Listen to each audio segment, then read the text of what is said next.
Now we want to talk about this osculating plane.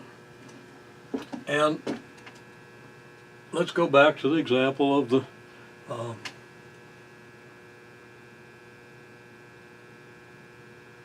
object moving on the extended helix. Okay, and we're not going to actually calculate that, but we're going to look at the pattern of how we would calculate it.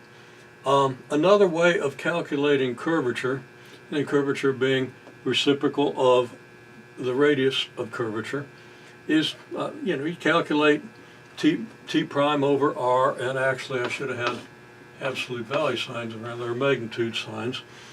And that calculation turns out to be the same as calculation of the magnitude of r prime cross r double prime divided by the magnitude of r prime cubed. Okay, now why do you have an r prime magnitude of r prime cubed? Just one of the three magnitudes of r prime that you cube is just because you want to think of the r prime over the magnitude of r as a unit vector, okay? And the other is kind of just that you want to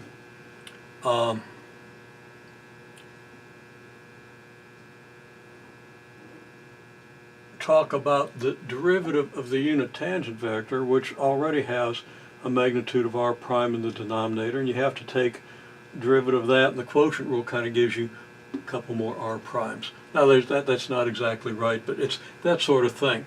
And we can interpret this, and I'll try to address this, but unfortunately, there's more need among my students than I can meet, and I'm not sure I'm going to be able to do that right now. So we have this.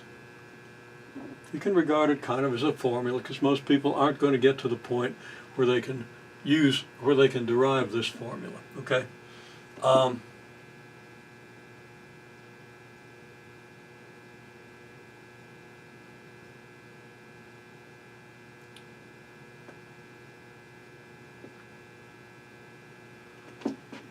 You should understand that this is a rate of change of your direction vector, and this is a correction for how fast you're moving. That's like a magnitude of v down here, okay?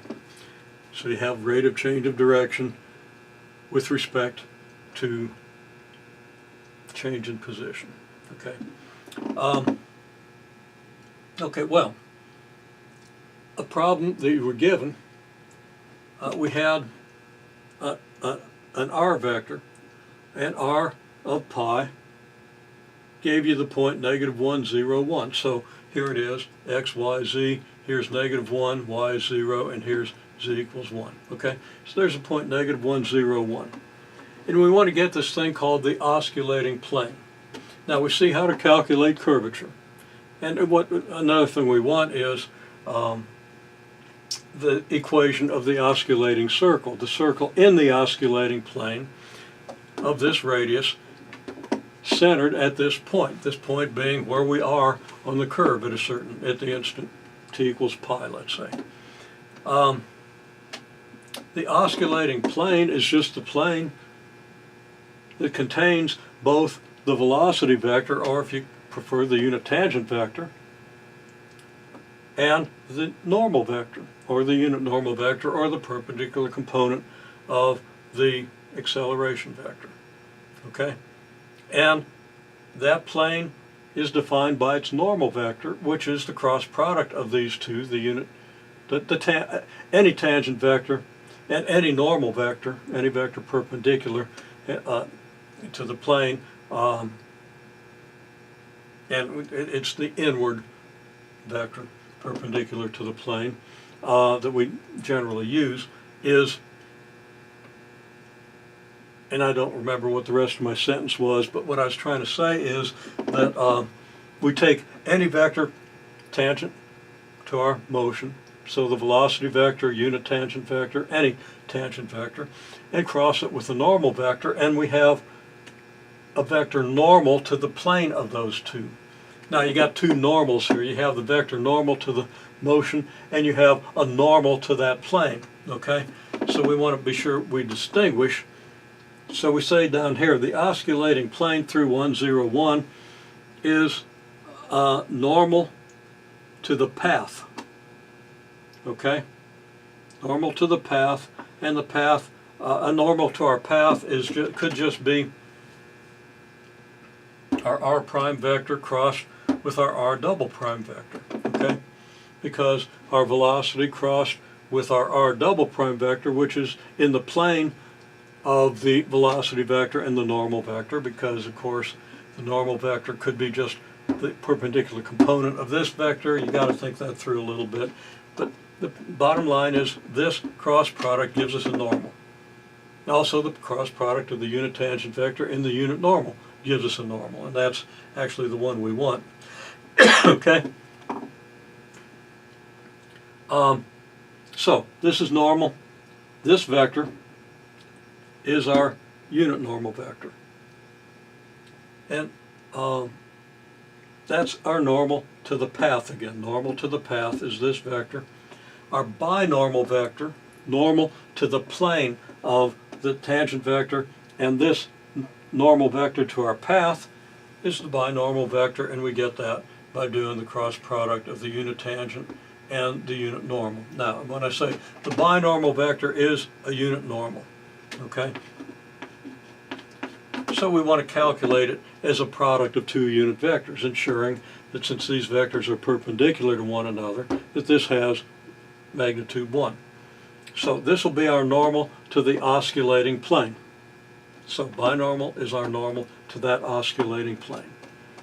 Okay, I've attempted to draw a picture of what this might look like. Okay, we have our curve here, which is very much, if we look at it in a small neighborhood of this point, it's almost practically equal to an arc of a circle. Okay, we could take two tangent lines here and here and then do their perpendicular bisectors and find the center of the circle. We don't do that, but in proving this formula and some of the others, that is kind of what we do. It's already been done. Take the formula. We got our unit tangent vector.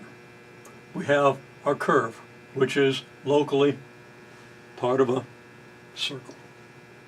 Very close to part of a circle. So our local path is approximately the arc of a circle, and that circle has radius r, which is 1 over the reciprocal of the curvature. Since the curvature is a reciprocal of that a circle of that radius. Okay?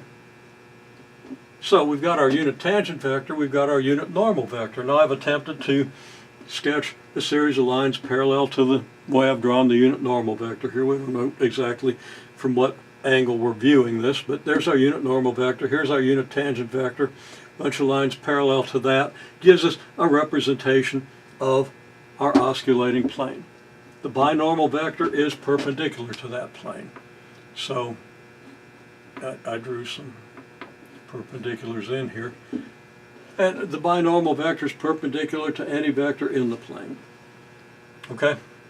And again, it's the cross product of the unit tangent and unit normal vectors.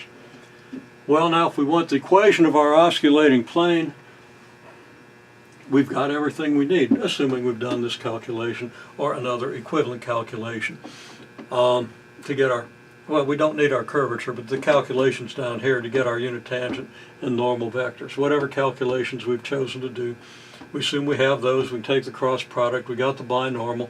We've got a point on the plane. This is the unit normal to our osculating plane. This is a point in our plane, so now we have a normal vector and a point in the plane, and we can easily find the equation of the plane, provided we've calculated these.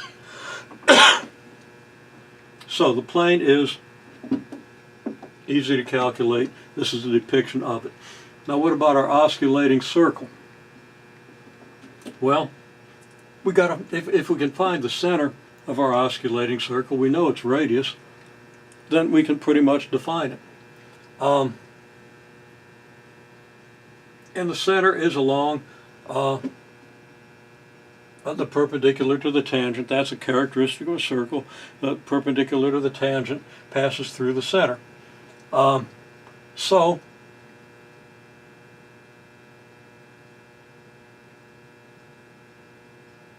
the center is along a perpendicular to our unit tangent. And I probably ought to put the word along in there because I didn't understand my sentence until I thought about it. So it's along a perpendicular to the unit tangent, so it's along the unit normal. I had an along there. If I'd have read ahead, I'd have seen that.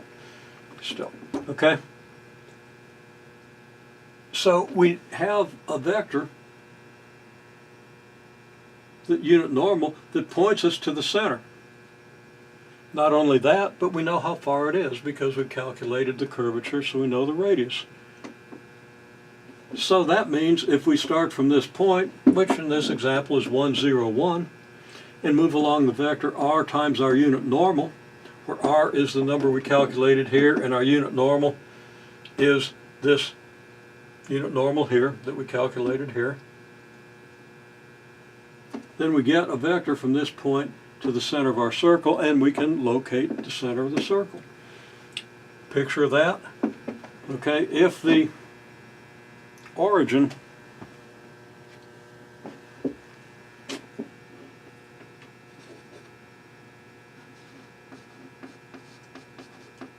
is here, and our r of t vector, which is again what we evaluate. We evaluated r of t. In this case, we evaluated r of pi to get the point 1, 0, 1. But in general, we're going to go from the origin out to this point, and the coordinates of this point will be the components of this vector. Okay, and then we calculate our unit normal vector and our curvature, and we go along the vector Rn of t. We get to the center of our circle. Now, this is a really bad picture I've drawn here. My circle isn't anything like a circle, but pretend it is. So here's the center of the circle.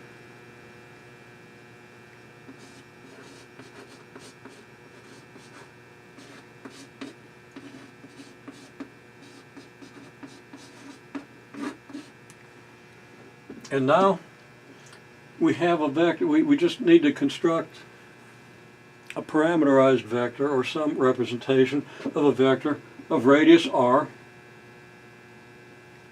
So this vector of magnitude r, magnitude equal to the radius,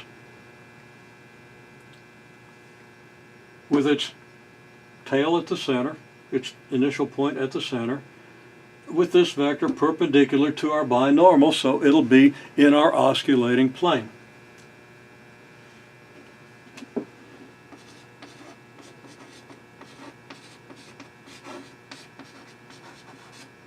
Now let's just kind of review where we are. We follow our r of t vector to a point on our curve. Now that point is in our osculating plane because that's what we mean by the osculating plane. It's the plane perpendicular to our direction of motion and to our acceleration vector that passes through wherever we are. And it keeps changing. The plane keeps changing as we move along our curve. We have the vector r times our unit normal, which is vector of magnitude r, which is vector whose length is equal to the radius of the circle. If we follow that vector from our point to its end, we have another point in the osculating plane, and that point is the center of our osculating circle. Then if we find a general vector of magnitude r, magnitude equal to the radius of our circle, and perpendicular to our binormal, then we have a way of representing the circle in the osculating plane, in other words, our osculating circle. It's a circle which, if we maintain the curvature of our motion and the plane of our motion, that we would be going around at this instant.